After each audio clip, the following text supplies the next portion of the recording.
So we're going to start with our speaker from Indonesia, Mr.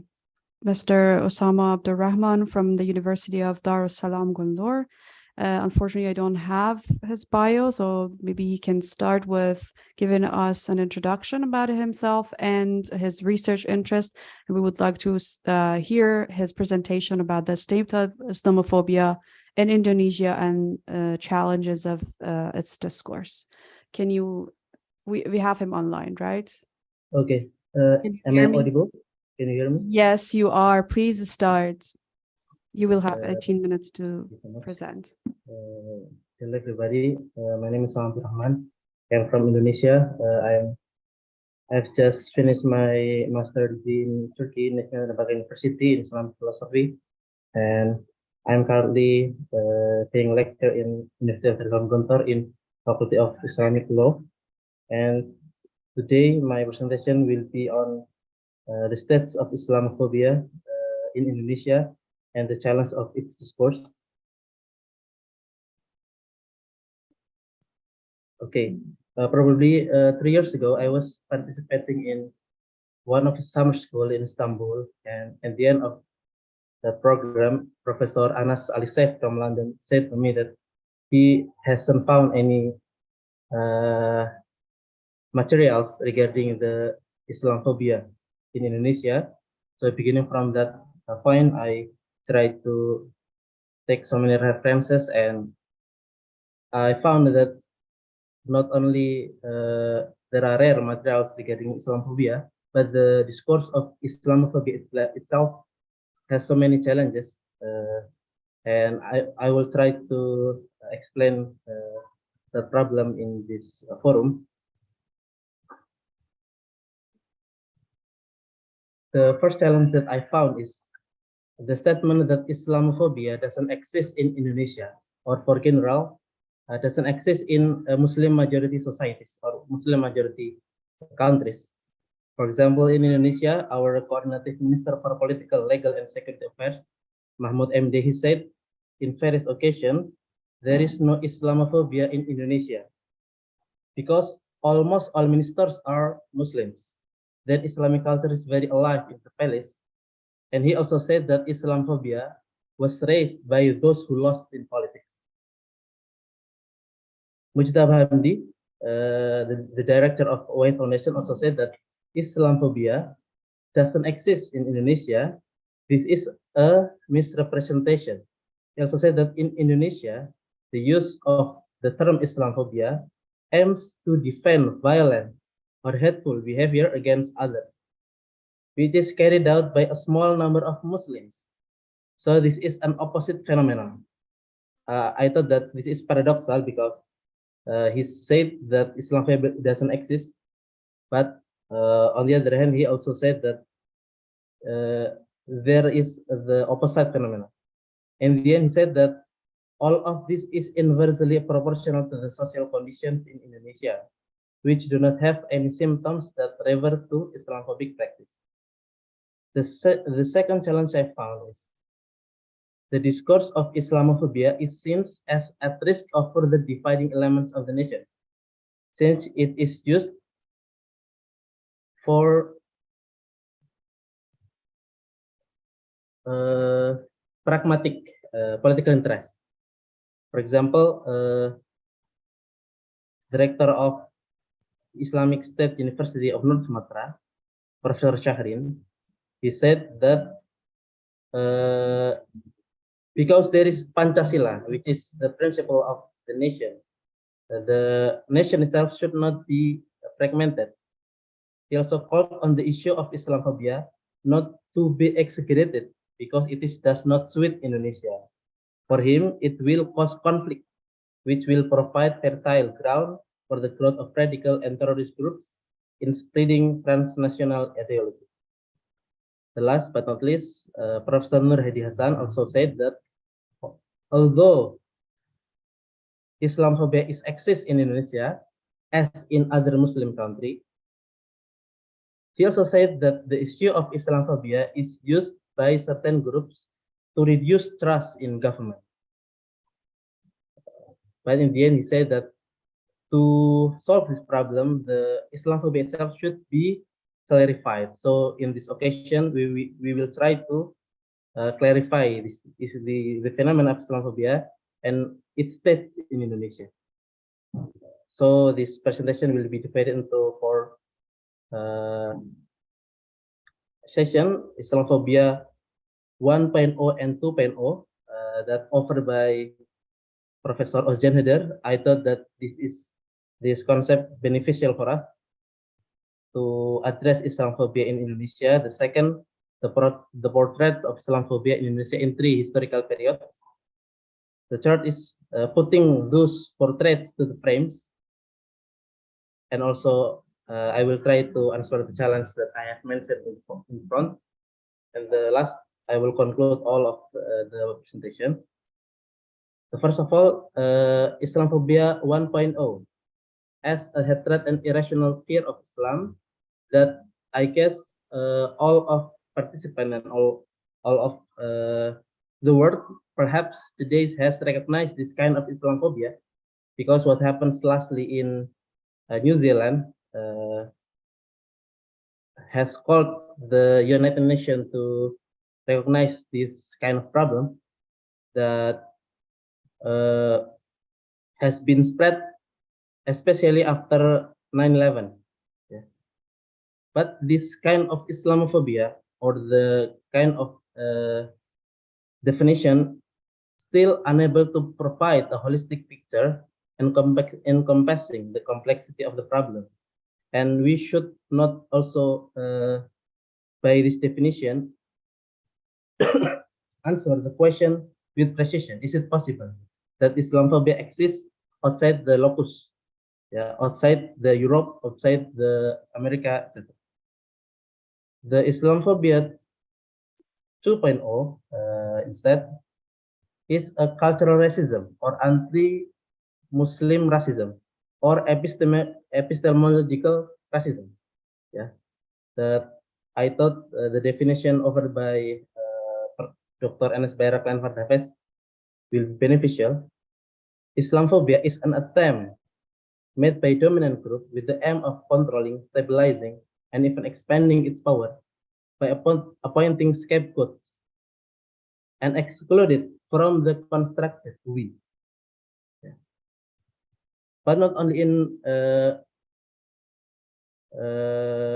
non-Muslim countries, in the context of Muslim societies, Islamophobia was not only applied in the context of relation between the majority and minority. Islamophobia itself can occur between those in power and those who are not in power amid Muslim society. This relationship generally manifests in the form of a westernized Muslim elite vis-a-vis a conservative Muslim mass. Okay, and Indonesia itself is very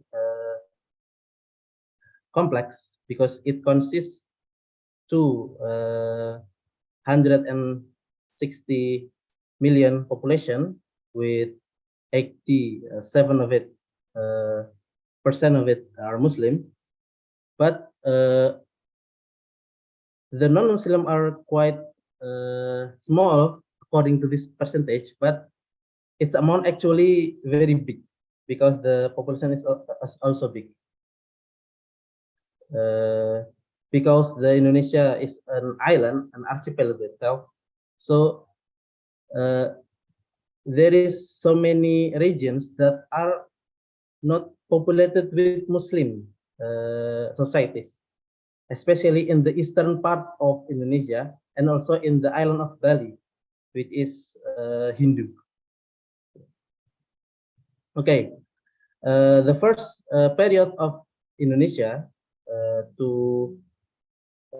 take a look in Islamophobia discourse is the before independence or before the proclamation of independence in 1945.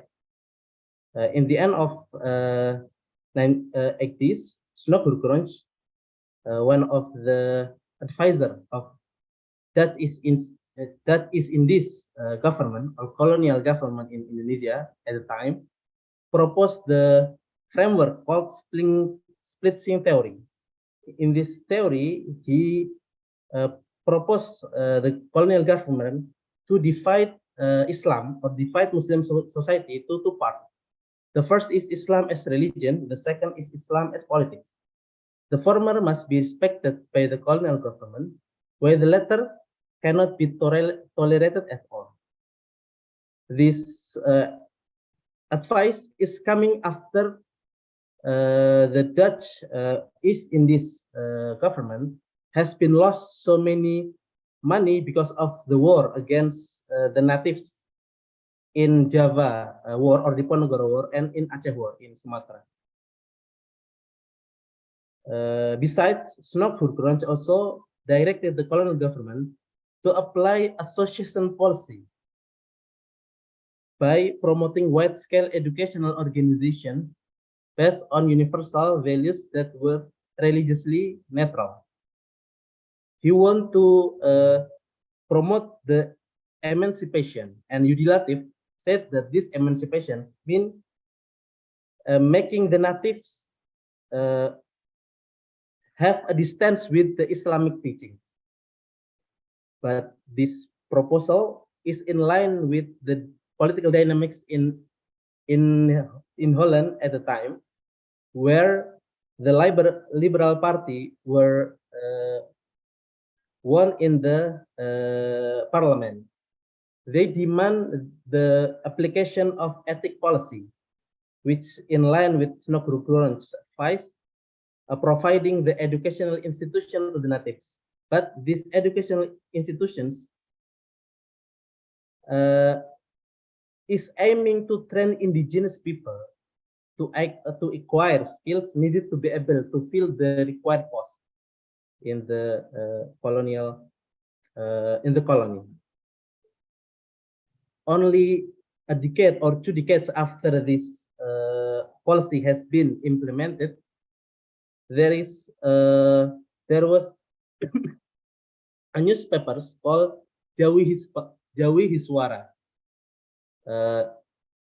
led by a so-called alumni from this school. In this newspaper, there is a man who wrote like this: the Prophet Muhammad often drinks beer and tastes the opium. And a decade later on, in the newspaper Suara Umum as well, Suara Umum is a newspaper that is affiliated to Budi Utomo. Budi Utomo is the national organization that also fulfilled by the alumni of these colonial educational institutions. Suara Umum questions in the article published over there, it questions the benefits of performing Hajj apart from worshipping Arab idols. They say that to have a Hajj or pilgrimage to Demak instead of Mecca is better. Demak is one of the, I guess, holy place in Indonesia, because it was a land of wali, a land of dervish in Indonesia. Instead of going to Mecca to Hajj, just go to Demak, they said. Also, there are two kind of books, means Gatoloco and Darmogando. In these two books, there are so many mockery to Islam. These two books called suluk or traditional books. But according to Rashidi, these two books are contemporary because it contains so many colonial terms such as kelah or kelah and pulis or polis. So it is ought not to be ancient. It is contemporary and coming from the Dutch or something related to Dutch. And from the educational institution, there are so many web of activists. So the activists of Indonesian independence are divided into two groups. The first one is secularist nationalist. The second one is Islamic nationalist. The secular nationalists coming from the Dutch education. The second one coming from the traditional or the indigenous education institution, such as pesantren and madrasah. And there are so many debates between these two groups, and the culmination of this debate is the day before the proclamation of independence, when the clause, the obligation of implementing the Islamic law for its adherence that has been agreed before issued, because of the so many voice, the certain voice that is said coming from the eastern part of Indonesia who are not Muslim. So after the independence, the problem is continued. The sooner after the independence, all of the parties are facing the second wave of colonization that is failed. So in 1955, the debate continues in the parliament, in the constituante, between the Islamic Party and the Secularist Nationalist Party, between the Masyumi and others. The debate takes more than 5 years, and then President Sukarno stopped this debate and issued the decree that that diminished the parliament, and after that, the Sukarno is come closer to the Communist Party, and after that, he disciplined all of the voices of Islam, and so many political figures such as Muhammad Nasir are jailed. And this problem is still continue in the new order of Indonesia after Sukarno going down and Suharto come to the throne, and there was implemented Pancasila. Pancasila as the principle of Indonesia is coming as a single principle that diminishes all other principles, including Islam. So all party, all identities should be according to Pancasila. And during this period as well, there are so many theaters in Indonesia that try to mock everything related to religion, especially Islam. So there is a theater called Allah is Dead, Matine Gusti Allah, as well God was the wedding party.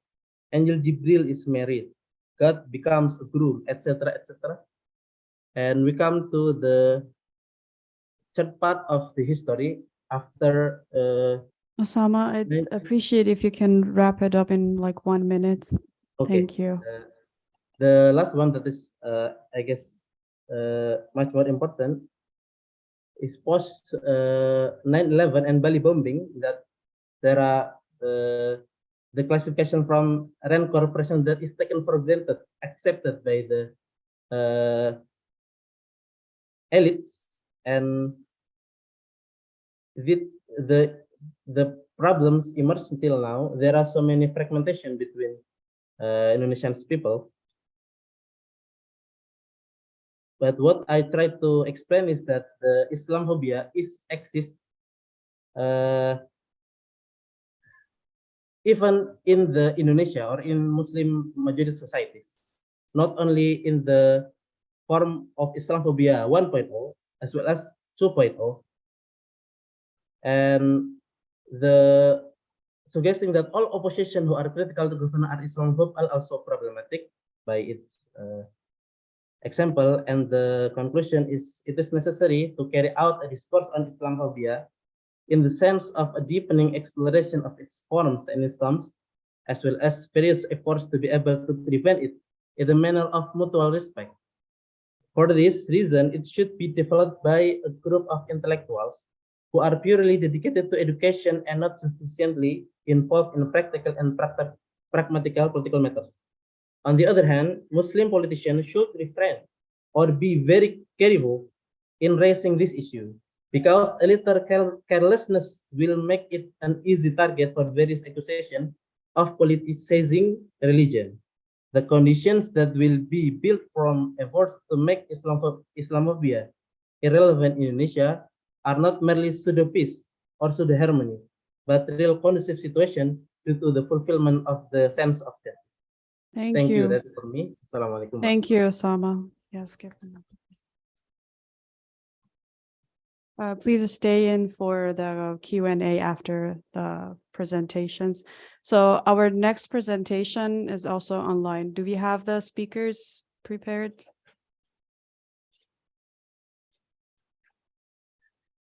Oh, okay. They are going to. All right. Okay. So, and are they ready for?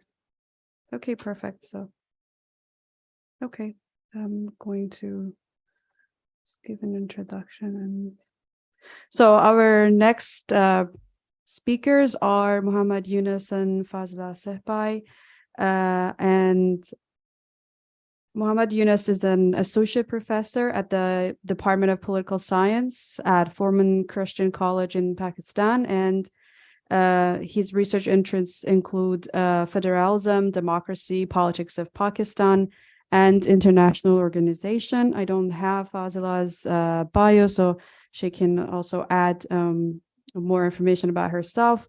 And the title of their presentation is Anti-Religious Discourse and Construction of Social Philosophy, a Comparative Study of Societies in Türkiye and Pakistan. Please start and you will have 18 minutes to present. Can you hear me? Assalamualaikum everyone. I hope you're doing good and a very good morning to you all. So this side Fazila Sahbai, and basically I'm a student of Forman Christian College, and I, along with my instructor, Dr. Muhammad Younis, have written a paper that is on the anti-religious discourses. So without further ado, I'll share my screen and then I'll present my presentation.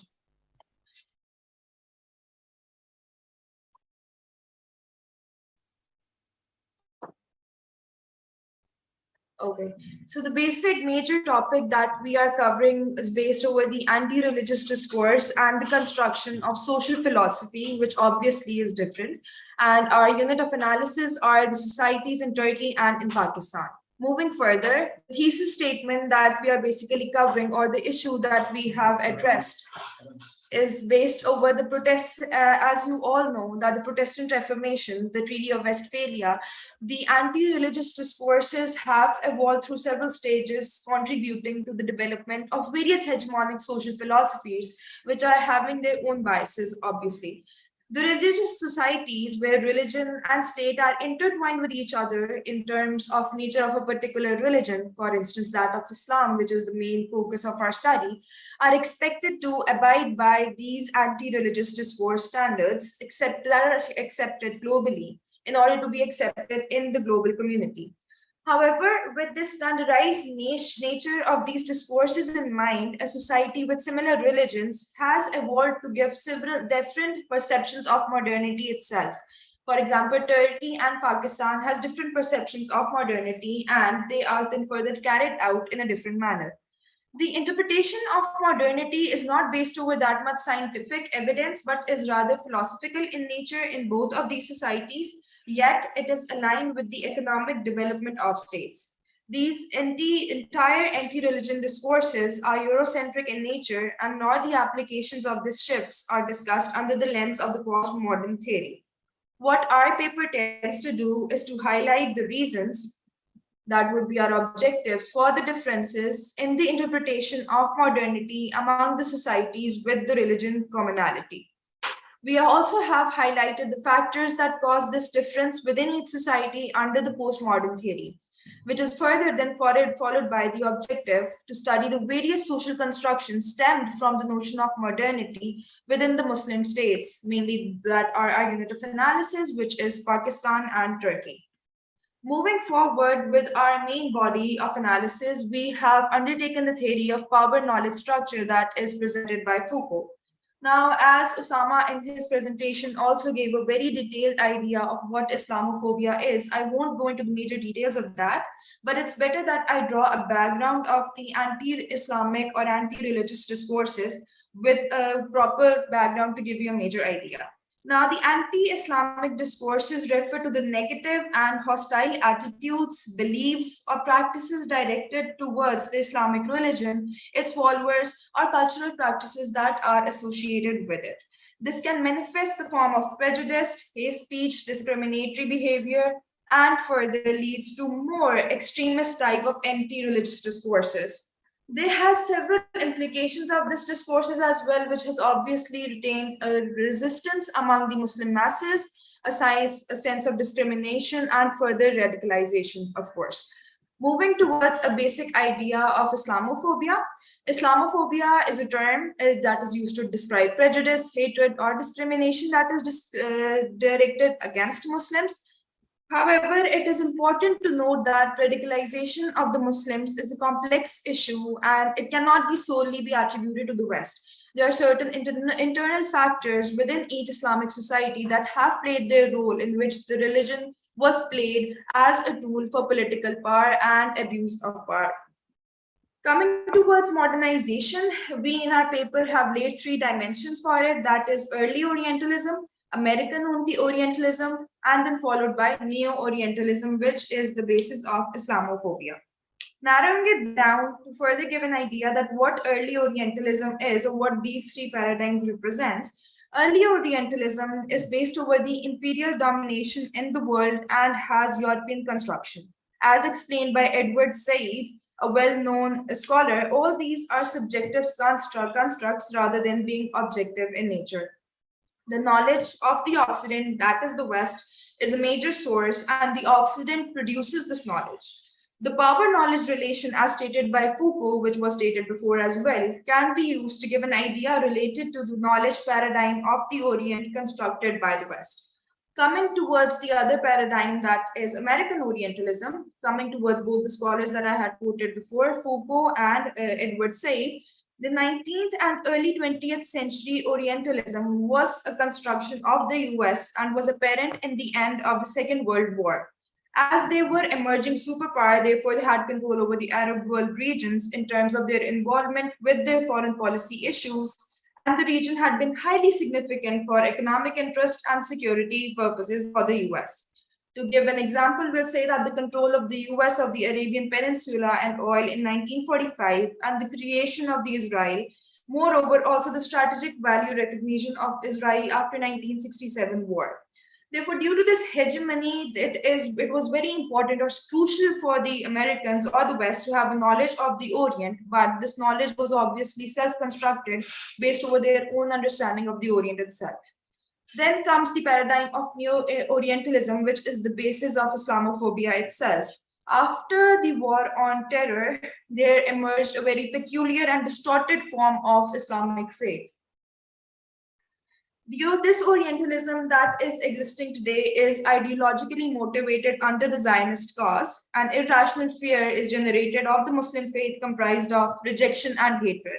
This new construction of Orientalism takes Islam as a whole rather than studying what their underlying factors are. This is the consequence of the artificially constructed Muslim problem, and the idea is given of us versus them. Moving towards Pakistan and how modernity is perceived within Pakistan, it is to say that the social construction of modernity in Pakistan is a complex and ongoing process in which various actors are involved and various values are involved that are obviously interpreted for one's own use. These could be the traditional cultural values, modernizing forces such as technology, education, and creating a contradiction between them. On one hand, there is a growing trend in terms of urbanization, education, and the adoption of modern technologies, whereas on the other hand, a contradiction is seen, which is based over the underlying principle of resistance that changes from conservative religious groups of Pakistan who view these forces as a threat that either it's an attempt to westernize. There are certain literature which was on the basis of traditionalism versus modernism. The tension between traditionalism and modernism is the central theme in the perception of modernity in Pakistan at the moment, in contemporary times as well.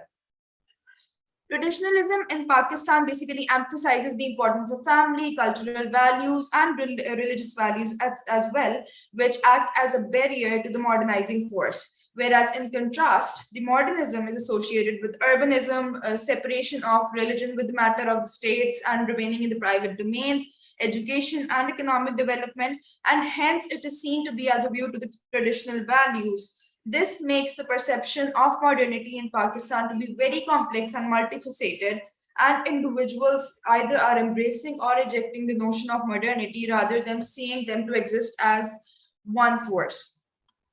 Then comes the issue of religious interpretations in Pakistan of modernity. Religion plays a very significant role in the politics of Pakistan right from its independence to be used as a tool for abuse of power and to remain in power or to further trigger the masses. The religious interpretations of modernity have proven to be an important role in the perception of modernity itself. Some religious groups in Pakistan view modernity as a form of westernization, as stated before, which is then seen to be a threat. Moreover, this modernization, some others see modernization as an attempt to reinterpret and modernize Islamic traditions in a way that is relevant to the contemporary society, that is to contextualize it, further laying it down in Islamic domains to create ijtihad. Then there is the perception of modernity among religious groups in Pakistan, which is influenced by a range of factors, including both political and economic benefits, globalization, and social media. Another debate comes of gender and modernity. Gender is another important factor for the perception of modernity in Pakistan. Studies like that of Khan in 2016 have shown that women in Pakistan face significant challenges in accessing education, employment, and other opportunities associated with modernization. That has been major cause of lacking women's education and women's rights in Pakistan. Some researchers, however, have argued that traditional gender roles that are assigned to women and expectations that are linked with women are continued to shape the perception of modernity in Pakistan, while women face discrimination and resistance from the traditionalist groups if they stand out for their rights that are perceived that they are going against their moral, religious, or cultural values, and it's an attempt to westernize. Further carrying out my study, there are certain approaches to modernity in Pakistan that are underlined by some major philosophers and scholars. In our presentation and our paper, we have quoted 3 of them. Number 1 is Allama Iqbal, who was a scholarly hero for our country before partition as well. He has basically representation of modernity through his poetry. It's better to give an overview of who Allama Iqbal was. So Allama Iqbal was a modern thinker in terms of integrating the scientific knowledge, but with metaphysics. He portrayed his stance through poetry, mainly having a command over Urdu and Persian. This portrayal is basically the integration of the materialistic interests, that is economic and social benefits, but what should not be forgotten are the self-understanding. Then comes the mutual relationship of West and East for mutual teachings. His major idea was the East has something to teach to the West. Similarly, the West, in terms of economic advancement, technological advancements, has something that can be taken by the East. But what needs to be done is to develop a mutual relationship for mutual benefits, rather than just the imposition of the West over the East. Then comes his idea of modern man's dilemma. He basically states that a person who is not able to understand or associate meaning to himself, this gives a metaphysical stance over his idea, or the surrounding, only if not, then he would not be able to succeed or keep up with the scientific advancements. He gave the idea of reconstructing Islam under contextualization and revival rather than the interpretation of it by certain individuals who are belonging over the elite class. Coming towards another scholar, Javed Ahmed Ghamdi, his major idea, well, he's a Pakistani Islamic scholar and a theologian who is known for his moderate and progressive views on Islam. He gives a positive stance of modernity that we have to coexist with it. Islam has the ability to adapt. Islam has the ability to correlate. And he says that Islam can accommodate modernity, but with its own values need not to be erased over time. He gives an inclusive and tolerant approach to modernity, that is, the extremist behaviors must be kept at a side. In his writings and speeches, Ghamdi has emphasized the importance of education, critical thinking, and dialogue as a means of producing social and cultural change, which is inevident. He gave the important the stance that Islam given by the West is contrary to the real teachings of the religion itself.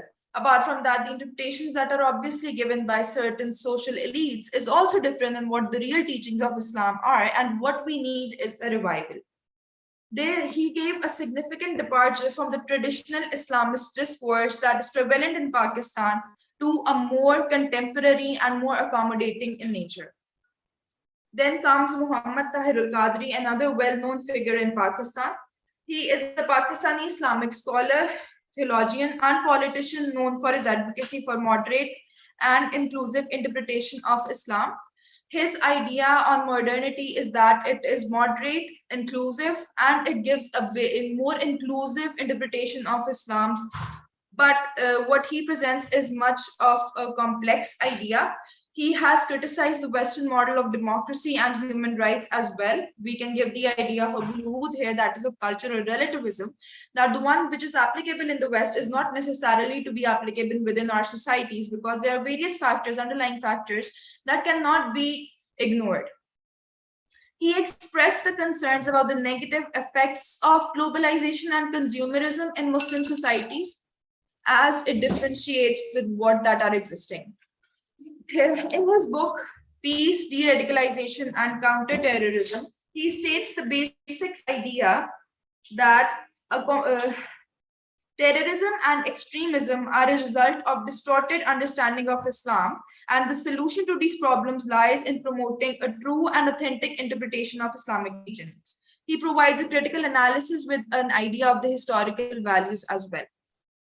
Moving towards the idea of the perception of Turkey and modernity, it is seen that in Turkey, there has been an evolution and transformation in response to changing global realities and local realities as well. There has been more inclusion to inclination towards secularization and westernization, where religion is said to be remain in the private domains and not to interfere that in the public's affairs. There are three dimensions that need to be covered while we study the perception of modernity in Turkey. They are cultural dimensions, political dimensions, and economic dimensions.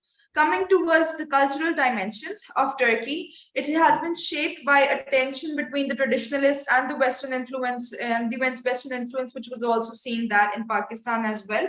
However, some scholars argue that Turkey has experienced a cultural hybridization that has resulted in distinctive and dynamic Turkish identity, whereas others argue that Western cultural influences have eroded the original traditional Turkish values and have created somewhat of an identity and cultural crisis within Turkey. Coming towards the political dimension of modernity in Turkey, it has been marked by a tension in secularist and Islamic forces that are conservatives. The Kemalist project of secularization, which would then further also be discussed, was dominated by the Turkish politics for much of the 20th century and has been challenged by the rise of political Islam in the 1980s and 1990s. Coming towards the economic dimension, which is the major focus of Turkey in contemporary times, it has been marked by a shift from a state-led import substitution model of development to a more market-oriented, sport-driven one. This has involved the opening of a Turkish economy to the global competition, the privatization of the state-owned enterprises, and the adoption of the neoliberal economic policies. Further carrying it down to the role of Ataturk and the major approaches that we'll be discussing of modernity in Turkey, Mustafa Kemal must not be forgotten. Mustafa Kemal was basically the founder of the modern Turkish Republic, who played a critical role in shaping Turkey's transition to modernity in the 20th century. He advocated for secularism, democracy, and modernity.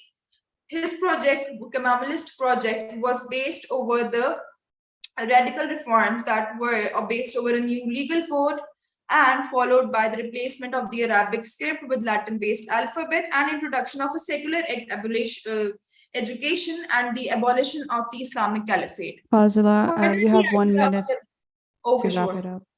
Sorry to interrupt you. You have 1 minute to wrap it up. Thank you. Okay. Then following the Tayyip Erdogan, who is the current president of Turkey, he gave a combined idea of the Islamic values and Western style democracy. He focused more on economy and education as the key aspects of modernity rather than those that are more based over religion. Apart from that, there were certain political sphere reforms, but he still has been criticized for being more modern in these areas. We have laid certain recommendations for our paper that both Turkey and Pakistan can together perform. They can promote interfaith dialogue and understanding both at local and global level. They can counter negative stereotypes by laying certain workshop and awareness campaigns. They can advocate for human rights in international platforms for what are the injustices that the Muslims are facing worldwide. And further, most important, research is the one that is the underlying paradigm that needs to create a new dimension of what has been already represented with the idea or symbolized with Islam, and a new paradigm needs to be made through Thank education you. and research, and it can be possible through harmony. Thank you so much. Thank you, Fazila. Thank you. So we will have our presenter here next, and then okay. So our next speaker is Professor Hamid Reza Shariat Madari. He is an associate professor of Shia studies at the University of Religions and Denominations in Iran, and he has a PhD in Islamic philosophy from the University of Tehran, and he is the head of the School of Philosophy and Religions. The floor is yours, Professor. السلام عليكم ورحمة الله. بسم الله الرحمن الرحيم الحمد لله رب العالمين وصلى الله على محمد وآله الطاهرين وعلى أصحابه المنتجبين. At first, I should thank the host, Sabah ad-Din Zaim University, the SIGA, the Center for Islam and Global Affairs, and its vice director, the manager of this successful meeting, Dr. Sami Aryan, and the respected moderator, Dr. Sadeqi. I'm here to deliver my short speech instead of the main article, which was mentioned in the announcement program. Last night, I decided to substitute it with a short writing. You can consider it as the comment. I enjoyed and benefited from all of the papers, the presentations, and the comments. There were references to the challenges related to Islamophobia without referring to the solutions. Actually, for me, the definition of Islamophobia is not the concern, is not my concern, as well as the description of Islamophobia in West or in different Islamic states. My main concern now is how we can overcome or neutralize the Islamophobia. To give the answer to this question or to reach this goal, we can refer to many different ways and mechanisms, such as to provide a strong, smart, and effective propagation, or to educate the new generations, or to make the theoretical efforts and philosophical approaches concerned with the reinterpretation of Islamic dogmas and doctrines, and to show that there is no controversy, incompatibility between Islamic principles and the modern world, the modern needs, the modern desires and circumstances. All of these affairs are requested, are necessary, are inevitable, but I think that all of these approaches or techniques are not sufficient or effective, operative, and influential. As you know, the individuals and societies today are characterized as objectivists who trust only in visible facts and concrete matters. Today, and maybe always, but today more than past, is not possible or acceptable to convince the people only by preaching or lectures or ideas. Contemporary human being, because of explosion of data explosion, and a spirit of communications, is aware of different claims and various experiences and examples, which made him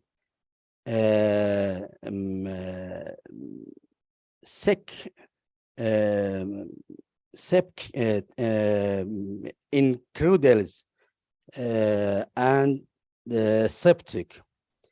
According to what mentioned above, the best choice for eradicate of Islamophobia or decrease of its effects is to show practically rational and acceptable version of Islam in both individual and social dimensions, including the political side. Whatever we succeed in applying Islamic doctrines in the areas of ethics, legal rules, and decrees, we would stop the Islamophobian propaganda. The religiosity, which we can call it practical da'wah invitation, is ordered by Islamic traditions such as كونوا دعاة للناس بغير ألسنتكم, as it is narrated by Imam Ja'far Sadiq. Invite the people, but not by your tongues. Among characteristics of religiosity, which is to be practical da'wah and resist against Islamophobia, we can refer to these to be moderate, rational, and ethical. According to this Quranic verse, خذ العفو وأمر بالعرف وأعرض عن الجاهلين, appeal to moderation. If we understand al-afwa as the meaning of moderation, as it narrated by Imam Ja'far Sadiq. خذ العفو, appeal to moderation, command to what is normal, al-urf, average, and don't care of the ignorance, be far from them. There are many different applications of Islamic laws. We should have and respect the different forms of religiosity, providing that moderation, rationality, and morality to be considered. Iran, after the Islamic Revolution, tried to have its own experience with its successes and failures. The same is true for Turkey, and also for the other Islamic countries that are concerned with the performance of Islam. I don't want to bother you with the details. My final word, and you can consider it as the conclusion, is this: Imam Musa Sadr, the Lebanese leader of last decades of past century, Al-Imam al-Mughayyab, advised the Islamic denominations to abandon the polemic approaches and the debates and the tensions, and if they desire to the competition, if they prefer the competition, it's better for them, instead of the disputes to be centralized on the competition in serving their peoples and make their societies stronger and more advanced and progressive in different accept according to this Quranic words لكل جعلنا منكم شرعة ومنهاجا ولو شاء الله لجعلكم أمة واحدة ولكن ليبلوكم فيما آتاكم فاستبقوا الخيرات إلى الله مرجعكم جميعا فينبئكم بما كنتم فيه تختلفون. Thank you for your attention.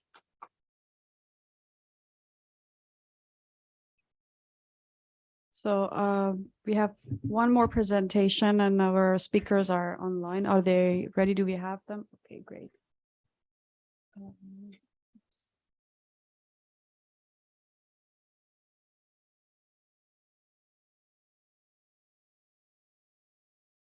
Great. So our last presentation for the 5th session of the conference is titled Islamophobia in Indonesia, its fundamental issues and political identity. And it's going to be presented by, I'm going to do my best to pronounce the names correctly, by Sulistianing Astuti from the Universitas Islam International in Indonesia, and Luthfi Widagdo Eddyono from the Constitutional Court of the Republic of Indonesia. I hope I didn't get the pronunciations too bad, and please correct me. So are you ready to present? You will have 18 minutes. Thank you so much. To present, and you can start by introducing yourselves. Please Thank go you so ahead. much, Chair. First of all, I would like to introduce ourselves. My name is Luthfi Widagdo Eddyono. I am currently work as an expert assistant at the Constitutional Court of Republic of Indonesia. And I'm also want to introduce my co-author. The first author is Sulistianing Astuti from the university. And I would like to share my presentation if you don't mind. Is it possible? Do they have their presentation on the screen? Yeah. You can share it yourself. There is an option to share your presentation. Okay, I'll try.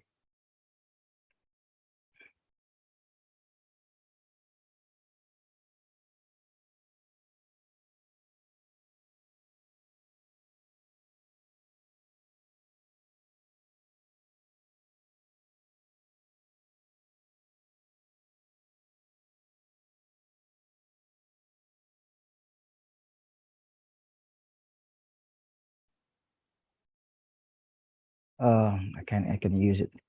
Sorry, but I will try to explain by myself.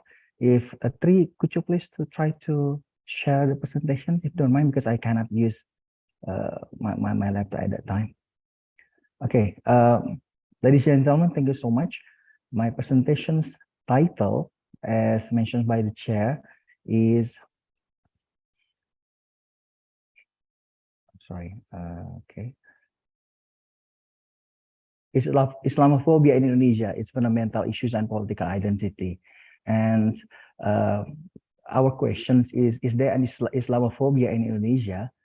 We're using the terminology from the UN, United Nations, that said that Islamophobia is the fear, prejudice, and hatred of Muslims that leads to provocations, hostility, and intolerance by means of threatening, harassment, abuse, incitements, and intimidation of Muslims and non-Muslims, both online and offline, motivated by institutional, ideological, political, and religious hostility that transcends into structural and cultural racism. It targets the symbols and markers of being a Muslim. And related to that, the government of Indonesia tends to say there is no Islamophobia as Islam in a major religion in Indonesia. We quote Mahfud MD, the Minister of Politics, Law and Human Rights Indonesia, that there is no more fear of Islam because there is no Islamophobia in this country by state. And this became a debate in Indonesia because some people said that Islamophobia exists in Indonesia. One statement from Lanyala, is the chairman of Regional Council Representative Indonesia, is a parliament member, said that Islamophobia appeared for various reasons. First, the international geopolitical factors. Second, the polarization of Muslim related to political identity results in inter-community conflict due to support for presidential and regional head elections. Third, there is a tendency to build diversity by means of religious moderation campaign by the government. Our study intends to analyze the existence of Islamophobia in Indonesia. Thank you, Tri. The fourth page, please.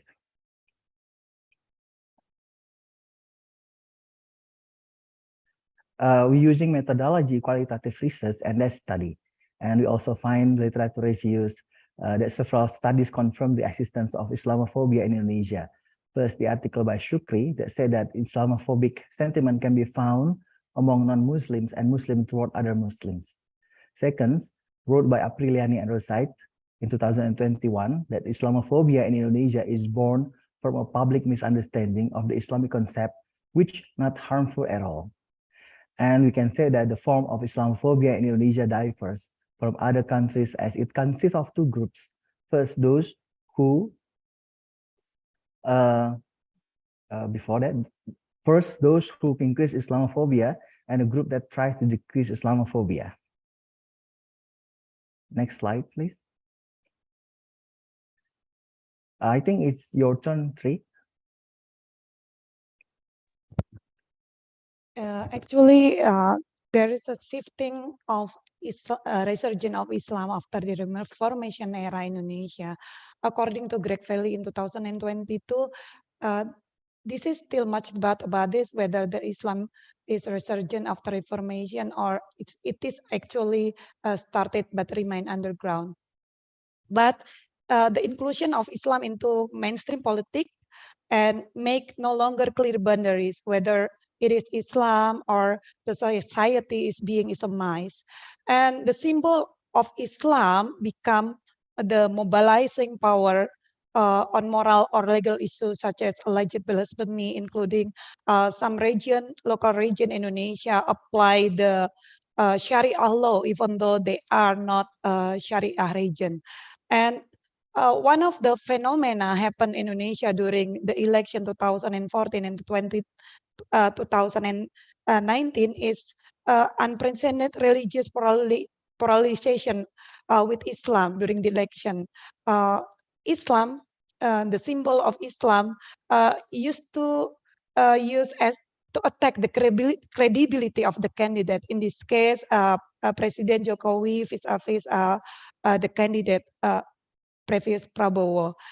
That it's actually result in the increase of the division of Muslim in Indonesia and also the rise of political identity for political pragmatism. We see that this pragmatism also increase or affect on how Islamophobia in Indonesia is among still here and even become more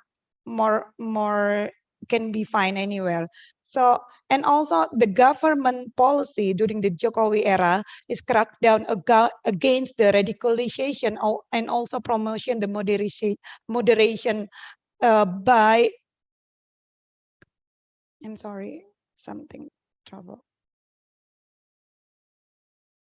By introduce the Islam Wasatiyah program. It's actually a part of the agenda from the government to tackle radicalization, intolerance that derive that result in hatred and also in Islamophobia that not just issue but by non-Muslim. This is the unique case in Indonesia, but also the Islam itself. They have a division, and some of them promote the moderation, but any of them raise the Islamophobia because they think that their teaching of Islam is the most reliable teaching. And I'm sorry, I think something wrong with my screen, but it's okay. After that, we can see what happened in 2017. It's the peak. It's become the momentum of Islamophobia if we can say also the blasphemy cases, it started with the Ahok mobilization demonstration. Ahok is a former governor of Jakarta that cited the Al-Quran, Al-Ma'idah, to make people to vote him, because according to him, people can choose him as a leader even though he is not a Muslim. And for some Muslim, it kind of blasphemy. So there are many hatred spread over that. I'm sorry, Luthfi, I can't see anything. So would you please to continue?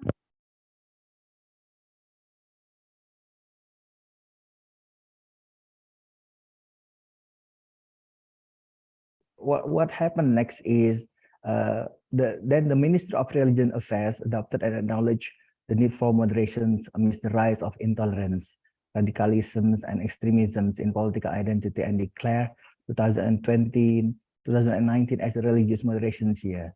The Ministry of Religion Affairs created a task force for moderations to reprove its seriousness. And the values are under the 5 pillars of Pancasila. It's the ideology of Indonesia and the value of moderate Islam.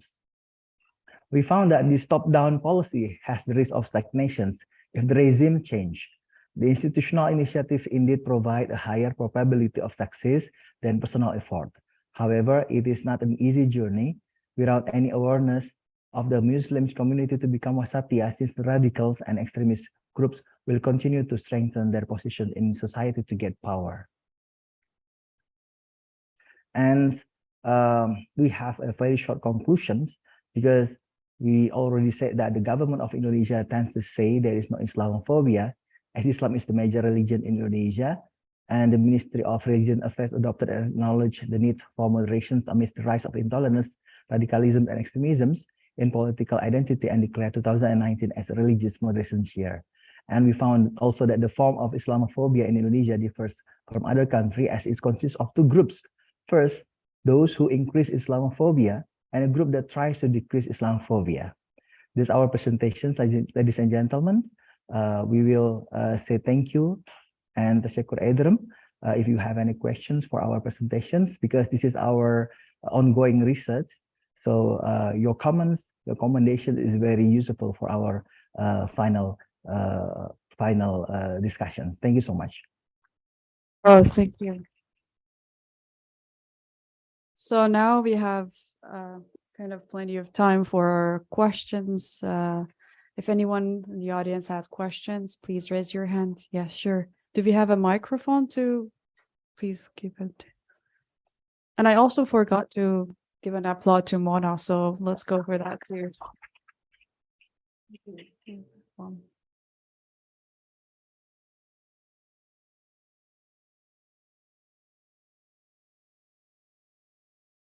Bismillahirrahmanirrahim. Thank you very much.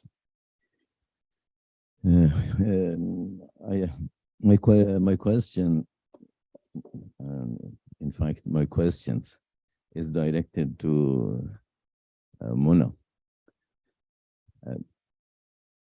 I assume that your paper suffers from a number of fellows. That I briefly mentioned some of them. Number one, the title of your paper does not correspond to with the content of your paper. For some,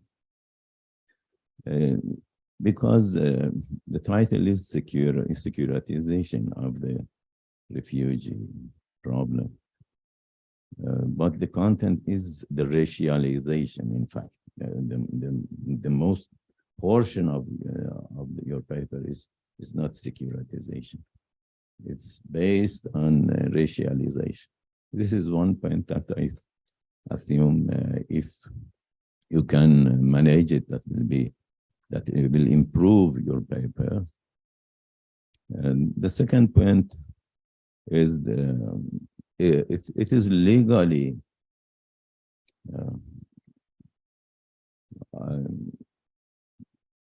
are it is legally unacceptable, because you have to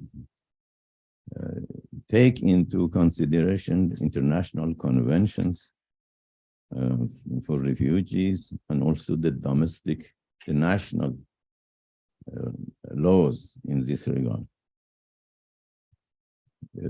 International conventions categorizes between a number of categories. For example, we have asylum seekers, we have refugees, we have displaced people, we have migrants.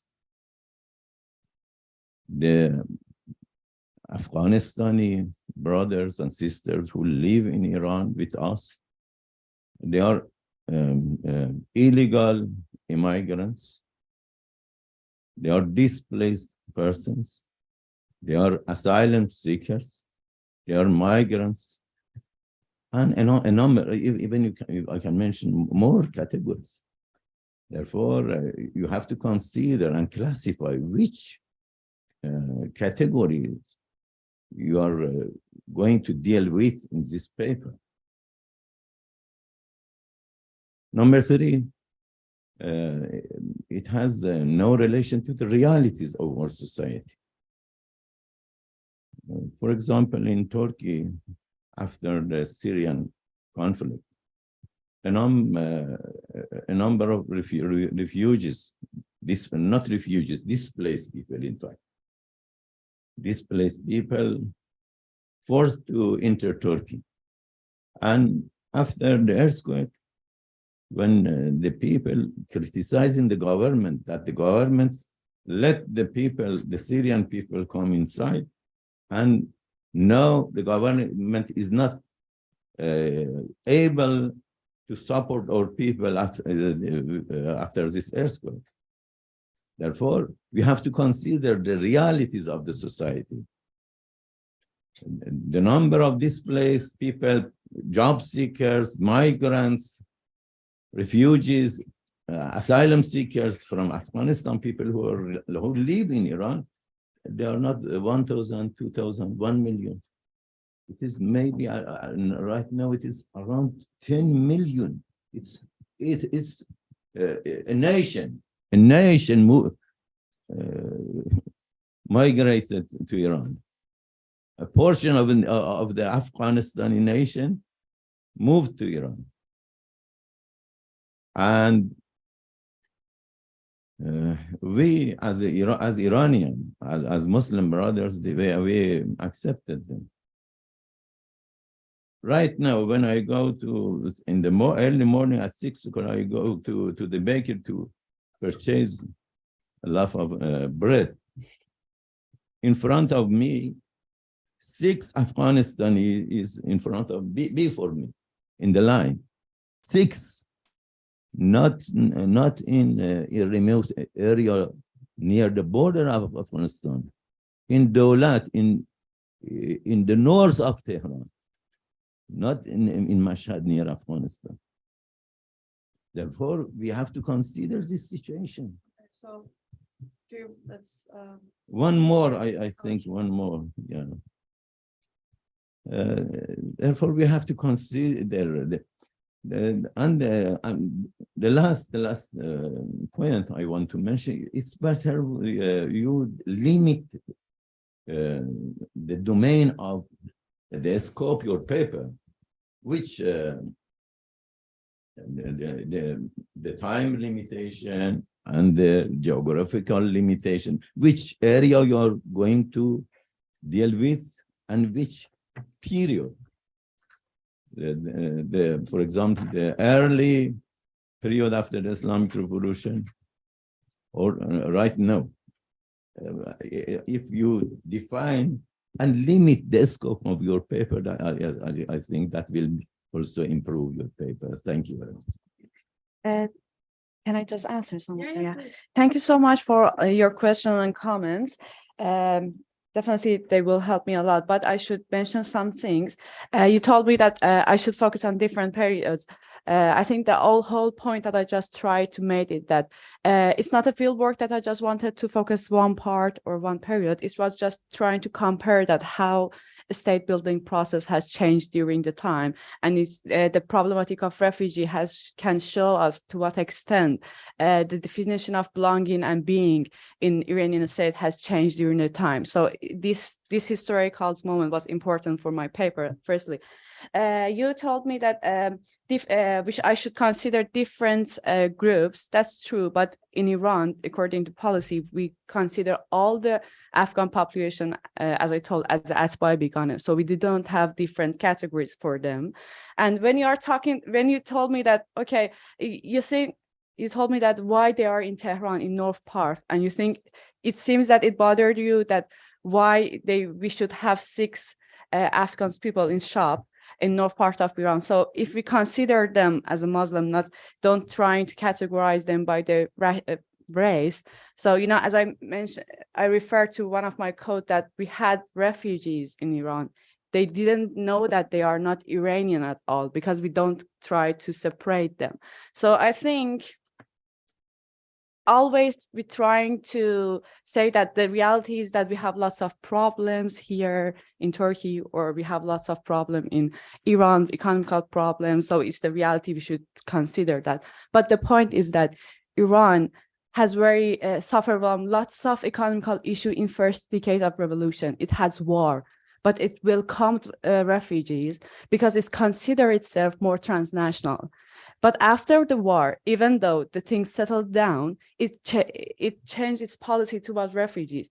And, you know, it's not about, because Iran just trying to explain, okay, we just suffer from sanctions, we have lots of problems, we couldn't welcome this group of refugees. And they try to use it in their negotiation with the West. But the point is that, how about the first decade of revolution? The way that Iran defined itself, it was more transnational, even suffered from lots of problems. So it seems that not just economic issue or the things you mentioned, okay, we should pay attention to the reality. Sometimes it's just excuse to just trying to rationalize the racialized racialized action or secularization actions that we're doing. The point is that the problem of being define our problem of belonging. If you consider yourself as a transnational Muslim community, you would be different rather than the way that you're just trying to, you know, it's the same that you're just trying to say, okay, we are Irani, so what's the next? We are Aryai, you know, all of them are racial categories that just trying to make a distinguish between ourselves and Afghans. Yeah. Do you have something? Do you want to make a comment? Yes. Yeah, so just let me see if other people have questions, and then we'll get back to you if you don't. Yeah, sure. You want to follow up, or do we have? Yeah, sure. So anyone else in the audience has questions? You have a question, please? Is it for Mona or for other? Thank you very much. And thank you very much for great presentations. I really enjoyed. But I want to ask Dr. Abulhassan about his presentation. We heard a lot of great presentations, but at the same time, in some presentations, I noticed that we even have difficulty to name what is actually Islamophobia. In many presentations, we saw that Islamophobia kind of confused what is misogyny, what's patriarchy, and this kind of stuff we experience. Why we cannot exactly name it most of the time, what is Islamophobia, or draw the lines. I mean, yes, we need some solutions, but it seems a little bit far now.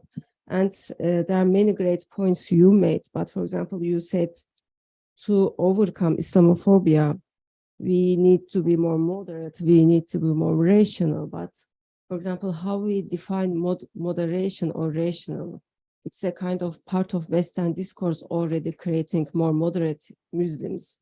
It's a part of actually Islamophobia,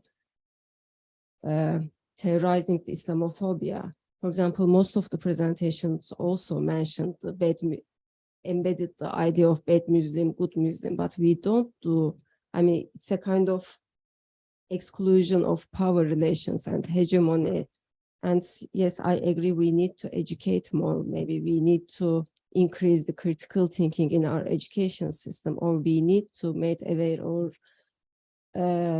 next generations, maybe all the historical progress actually related histories. It's not just the Western success. And the progress or modernization they created now is a part of our history at the same time, because the history is not just went through the West. So in this point, when we say more rational, more moderate, we don't say most of the time when something happened, irrational thing happened in the West, we don't blame Christianity. And we don't say, oh, all the Christians should be more moderate or rational, but whose rationality we need to focus. I didn't want to criticize the gathering, the meeting, the conference, and I didn't want to say that why you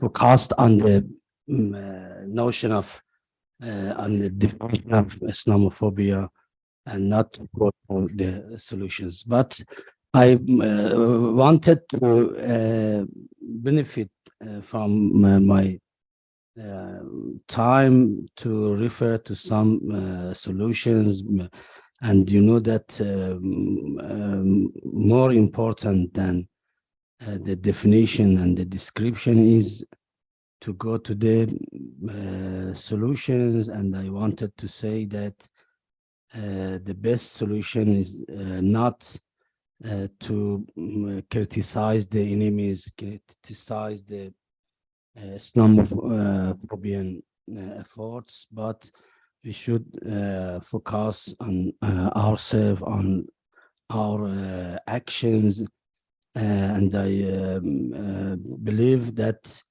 we can find the best path, best way from our sources, from our traditions. When I refer to the moderation, to the rationality, and the other, I don't want to take the concept from modern philosophy, from Western scholars. I believe that our main sources are full of the notion of rationality. Especially, I want to refer to our Shiite traditions book. The first and main hadith collection book of Shiism is Al-Kafi. And this book begins with the book of Al-Aql wal-Jahl, reason and the ignorance, and also in the heritage of Sunni scholars, you can find many books are written about the reason. Harith al-Muhasibi has written في مائية العقل, or Ibn Abdunya, or Maysara, or the others. But unfortunately, we can't find the narrations in the hadith collections among the Sunni scholars, but we have. So rationality is very important, and I don't want to say that rationality is necessary for understanding Islam. Yes, maybe you can accept it or you don't accept it. For me, the most important is to be rational in applying the Islam, applying the Islamic rules, not to understand. Maybe we know that this, for example, hijab is necessary, is duty, is an obligation. But how can we apply this Islamic rule? Can we impose these to the others without any education. And so moderation and rationality and ethical concepts, I think that they are pure Islamic notions, and we should understand and apply Islamic rules according to these concepts. Do we have any other questions? Can I just make one point? Sorry. Just as a clarification, you mentioned that we had around 10 million Afghan refugees in Iran. So I just wanted to make it clear for audience. No, we don't have. It's usually that I don't know, in reports or in things like that, just trying to exaggerate that, wow, we have 10 million. According to the data, we have around 1 million legal migrants or registered immigrants and refugees in Iran, and 1.5 unregistered and illegal immigrants. So, you know, the way that usually is exaggerate that, okay, we have 10 million is part of just secularization things. Okay, that is a big problem for us. There are no more than 3 million in maximum ways. But the way that we just trying to exaggerate that, okay, we have 10 million is part of this understanding of refugees as, okay, we should do something for them. And they become a secular threat for us, even though they are not. Even though they are not 10 million. I just wanted to make it clear about the data. So Sami's question and follow-up for you and our professor. I have a question for them also. All right, thank you. I got very quick 3 questions for the 3 speakers. First, on the issue of the refugees in Iran, I think the larger point, if I understand your paper correctly, is that Iran has transformed from being a pan-Islamism or pan-Islamic country where Islam would be looked at as the major policy driver into more realist country where geopolitical concerns and other nation-state paradigm takes over. If that's your larger point, then you wanted to demonstrate that through one aspect, which is the refugees. But I think we need to know more about what the scholarship is in this area, in other areas, not just maybe in governance, maybe in other policies, economic policies, social policies, political considerations. And then you can say, you can apply it to one aspect, which is the refugees, because I think there is a gap here that you could probably fill, I don't know. But we need to know if that's the case and how we understand it in the context of things. Was it pressures? Was it a conscious decision by people in charge? Because certainly when you look at the rhetoric of Imam Khomeini or Khamenei or the leaders, that's not their rhetoric. But of course, there are forces within the country. Today, we have this debate between the so-called conservatives and reformists. Certainly the conservatives, or at least the revolutionaries, they have a different rhetoric than those who consider themselves reformists, and they want to be more attuned to the needs and aspirations and ambitions and requests and demands of the population, which makes them more into the nation-state paradigm, rather than those who may represent the revolutionaries or the Revolutionary Guards, who have projects outside the realm of just Iran. So we need to put it in the larger context, and then maybe you can apply your case study of refugees. I wanted to hear more from you about this. For the Indonesian situation, our first speaker talked about the 2 books by Cherner Bernard. The second one was Building Moderate Muslim Networks. And it's interesting, in that book is she presents Abdurrahman Wahid as being an example for them. I wanted to know more how he is looked at in Indonesia, because she is certainly an Islamophobic person. She is certainly someone who doesn't like any role for Islam to be in public.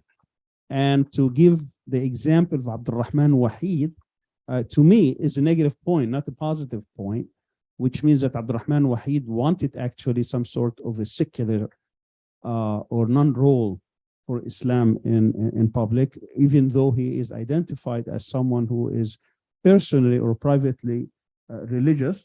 But I wanted to know more about how he's looked at in Indonesia, and also if you could add either one of our two speakers or maybe both, what are the root causes of Islamophobia and who benefits in Indonesia? Yesterday we were talking about Bangladesh, and I wanted to know who's benefiting, because someone obviously is benefiting, and some people were talking about the elites, and I wanted to know how much is Western influence.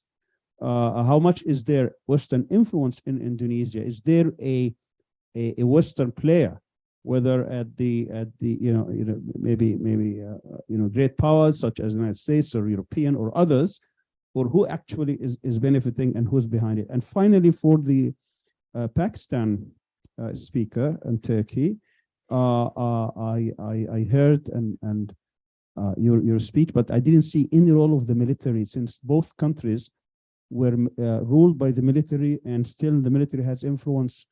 And what is there any role for the military in this Islamophobic? Are they part of any kind of a power, whether behind the scenes or otherwise? Because they are certainly the beneficial parties when it comes to how the country is divided and how the country is being ruled. And of course, in Pakistan, the same question goes. Always the military wins, and they try to preserve their privileges. And certainly, but also we have that era of Ziaul Haq, in which he tried to marry the notion of an Islamic, at least the perception of being an Islamic government, and with the military benefits. Perhaps you can address that as well.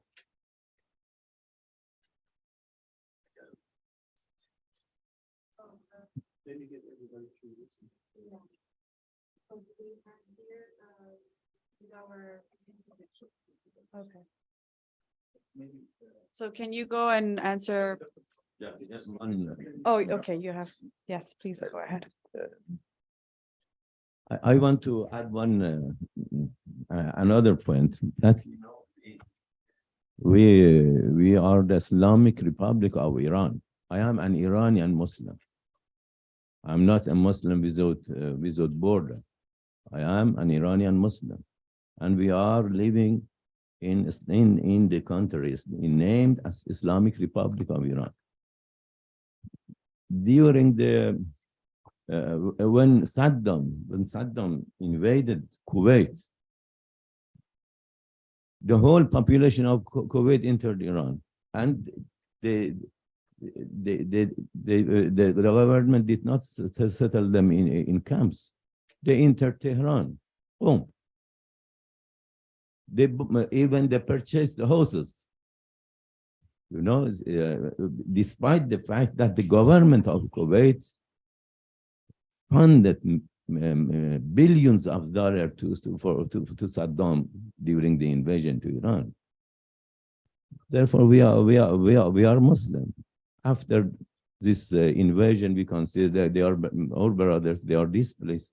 They are in danger. We accepted them, but for how long? The number of the population, yes, the registered Afghani refugees, yes, 1 million, 2 million, like that. The unregistered, illegal people who live in Iran is maybe more than 10 million.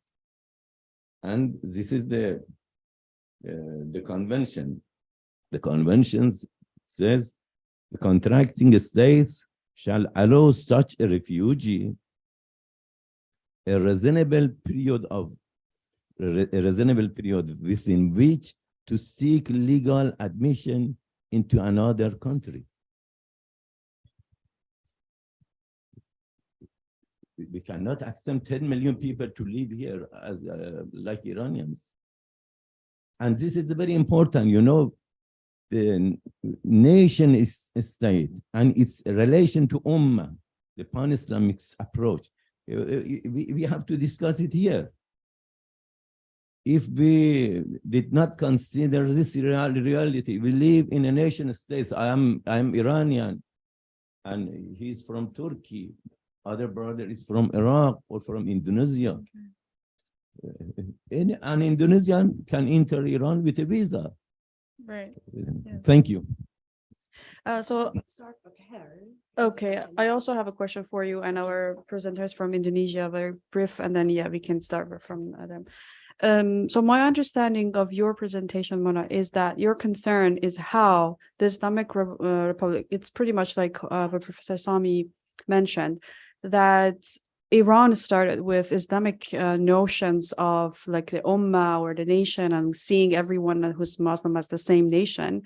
But you see a turn towards adoption of like UN terms or more like Western terms of legal immigrants or illegal immigrants and stuff like that. If I understood it well, would you say this is more coming from the state or from the people's mentality, or is it like a cycle that is endorsing each other?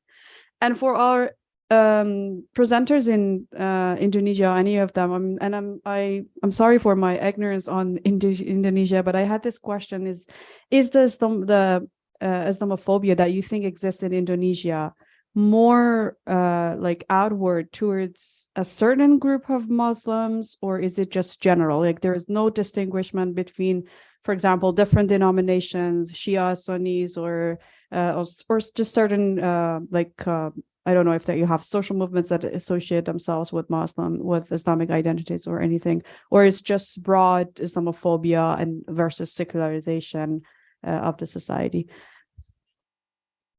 Okay. All right. So each person has 3 minutes to answer the questions. Any of our presenters from Indonesia wants to take the floor and answer the questions? Start by answering, Professor Sami's.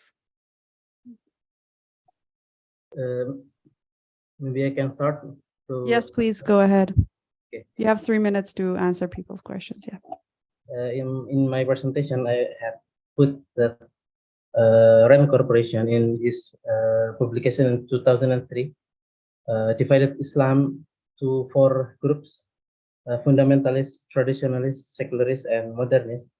And in their publication in 2007, they also has explicitly specifying that 3 formal groups: the modernists, secularists, and liberal as their partner, and explicitly as well to mention Abdurrahman Wahid as the representative of moderate Sufis or traditional, and as representative of modernist is Ulil Absar Abdallah. Abdurrahman Wahid itself, as Anwar to Professor Samuel Aryan, he was coming from the biggest Islamic organizations named Nahdlatul Ulama, but actually his thought is not equivalent with the ulama of this Nahdlatul Ulama in grassroots. So his thought is quite Western, but in the face of general people, this thought seemed plural and tolerant.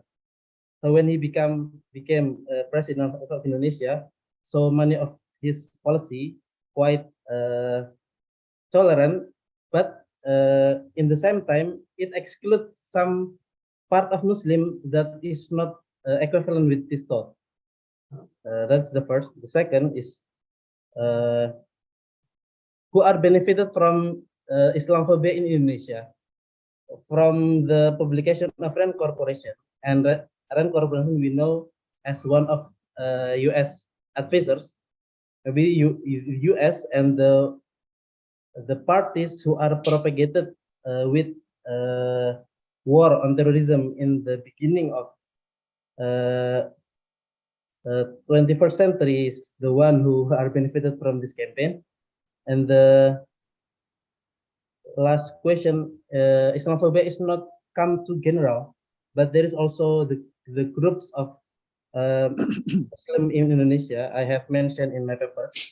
There is some classification, local or national, and also transnational movement of Islam, and also the national self classified into 2, traditionalists and modernists, etc. So many different categories of Muslim movement, and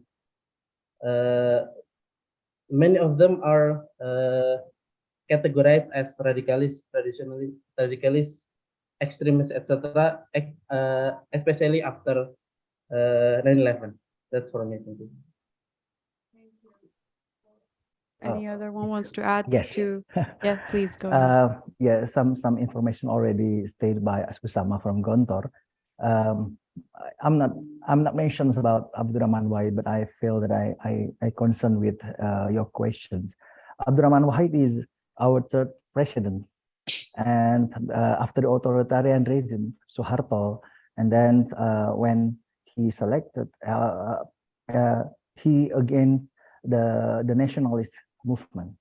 So after become a president, I believe that, as also Usamah already told you, that the other Muslim groups disagree with his policy, and that's why he became the shortest president that become impeached in the parliaments.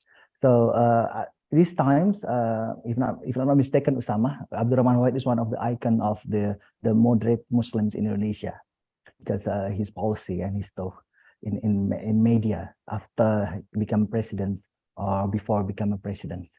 The second question is about the Islamophobia in Indonesia is quite different with the other country, because the Mahfud MD, as I mentioned in my presentations, already said that there is no Islamophobia in Indonesia because the government support the Islamizations. So many improvement of the Islamic educations and also scholarships and etc. Because in authoritarian regimes there is also a Islamophobia, but after the reformations there is no Islamophobia.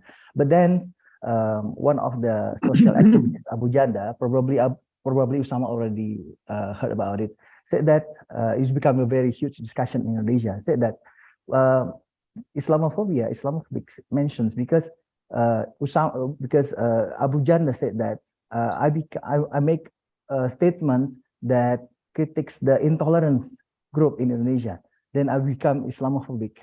So Islamophobia happens against the some groups that intolerance in Indonesia, and they use the terms to make someone accused as Islamophobic. Even the persons is try to critique the intolerance activisms in Indonesia. So that's the point of the Islamophobia in Indonesia. I think that's my answer. If I've missed something, miss?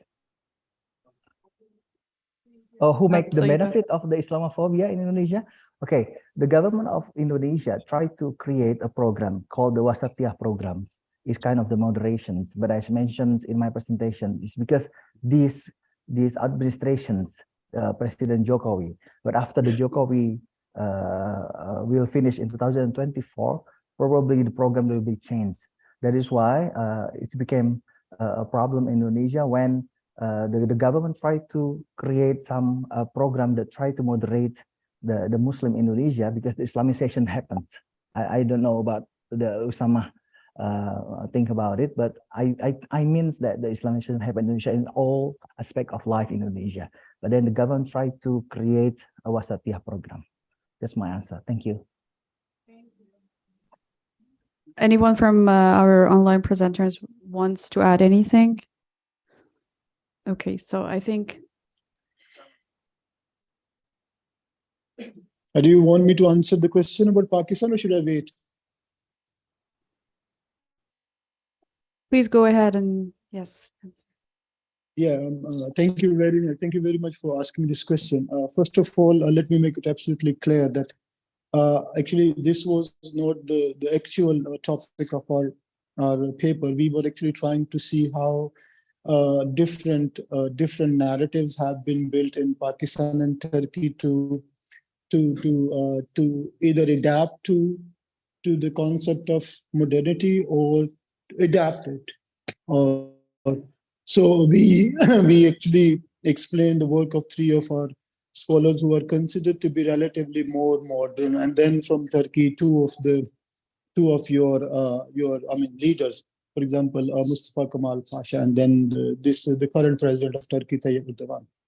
But let me just be very, very straightforward. Of course, in Pakistan, the role of the military is very, very important. Rather, it's dominant. Military has the means and the resources to build any kind of narratives in the country. And that is also one of the failures of our political parties. They don't have that, probably that ideological maturity or the means or will to build any of the narrative or a philosophy. Yes, in Pakistan, there are different stages. When military either try to counter this concept of modernity or try to improve it or develop it. You talked about General Ziaul. Yes, he did not try to counter it. He tried to counter it, the concept of modernity. He rather tried to promote the religious elite in Pakistan. You might have seen it was for the first time that you could see the Pajaro-ridden religious elite. But when it comes to Pervez Musharraf, who was our last military dictator, though he never called himself dictator, he actually intentionally tried to promote an agenda of modernization or secularization of the country by organizing at the state level the marathon races for the women, cycling for the women, by trying to give more representation to the women anchor on the TV channels, by promoting the private TV channels. So he was quite determined to promote a concept of a westernized concept of modernization in Pakistan. And he thought that, it could have been a comparatively better strategy to counter Islamophobia in Pakistan. But when you look at our last Prime Minister Imran Khan, he was very blunt on that. This is not how we conceive or perceive religion in our country. You need to understand, you need to respect our religious feelings. You might have a different relationship with your prophet or your prophets, but our relationship with our prophet is completely different, and you need to respect it. As we, the Muslims, we as a ummah or as a community, we are never involved in the content of any of the prophets. So his stance was completely different. Let me come to the current situation in our military. Our military has been trying to promote the secular agenda, especially after Pervez Musharraf. His agenda has been kept. So military is playing a very positive role to promote Pakistan's image as a secular country in the world as well. When it comes to Turkey, I know there's a time constraint, and the organizers are looking towards me. Just give me 1 minute. Just give me 1 minute. I'll just complete it. Okay, when it comes to Turkey, we know that a military was considered to be the guardian of the Kemalian values, especially of secularism, and they played their role well. Sometimes they directly intervened in the politics, and sometimes they were calling the shots from behind. But ever since this Justice and Development Party has been in power, I think the situation is now completely different now. Your military has gone to the back benches or back burners. Now I think it is the party, it is the party or the political leaders or the government that is calling the shots, and that is my assumption. I'm not sure what is the actual agenda of the current government, whether they want to promote secularism or they want a revival of Islamic values. I'm sorry if I've taken more time. Thank you very much. I just try my best to answer it in short. So I just wanted to start by the terms of Iranian things like that. I think the way that you just discussed that we are Iranian, I think it's related to the project of nation state, which I think we are not in the same floor, because you're just trying to say that it's a normalized nationalist things, that this is the reality, but we should accept it. But I consider the creation of nation state in Iran, such as lots of other Muslims country, as a part of modernization and colonialization process that created these terms that trying to explain that we are Iranis, or it's related with the creation of a nation state, which just don't consider it as a nationality. It has a specific history, and it leads to lots of racialization things that I think is not time to go. That you refer to the conventions. So whole point that I just made, that it was that this Eurocentric understanding, this understanding of refugee in flavor of citizens, that just trying to make a relation, they are the norms, they are the norms of belongings. This relation makes problem. So I think even if we just trying to refer to them as the things that we all accepted as a nationality and the best version of understanding refugees, we are not in the same floor, because I'm just trying to make a critiques to what extent these dramatics that we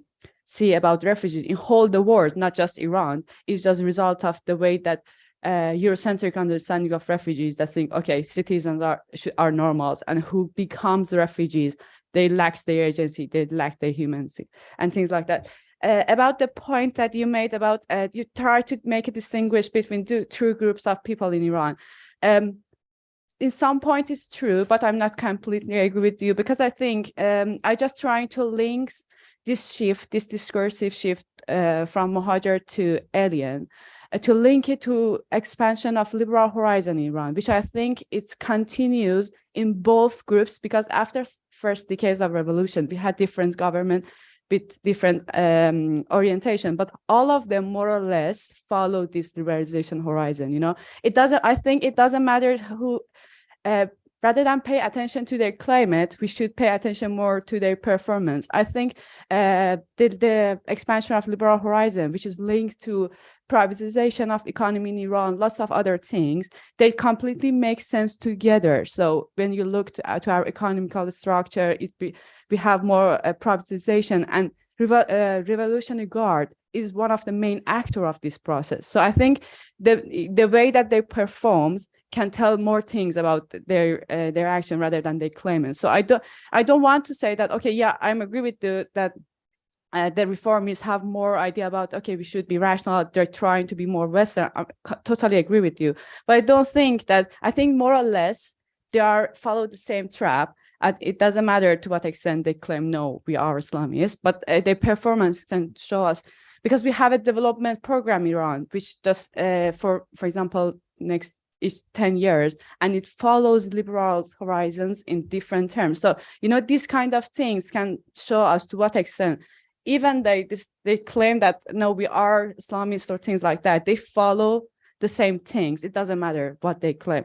About the point that you asked about is it about civil society or about state? I think they do it both together. So I talk about the creation of Aryanism, Iranianism, and things like that. It's result of modernization that created in Pahlavi's times, that trying to say that, okay, we are not Muslim, we are Arya, this kind of thing. It has a long history in Iranian civil society, but at the same time, you can find its sign in policy in the way that I was just trying to mention that. Sorry, I talk a lot today. So this is the end of our session, and thanks everyone for your patience and listening. Yeah, we're going to give the words to the presenters. So stay here. Yes, of course, go for an applause. Thank you. Have a good day.